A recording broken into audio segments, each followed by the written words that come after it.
Bagaimana caranya kita melembutkan hati yang sebelumnya keras? 3 caranya.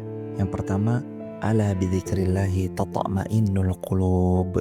Banyak-banyak zikir kepada Allah. Karena dengan zikir kepada Allah, hatimu tenang, hatimu tentram, hatimu menjadi lembut. Yang kedua, qiyamul lail. Banyak-banyak bangun di malam hari. Bangun sholat malam. Latih diri untuk bangun sholat malam. Allah melembutkan hati mereka-mereka yang mudah bangun untuk sholat malam. Dan yang ketiga, perbanyak baca Al-Quran.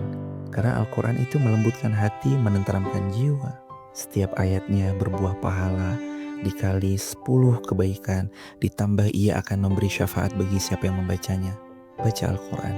Dengan 3 amalan ini, semoga Allah mudahkan hati kita menjadi lembut. Amin ya rabbal alamin.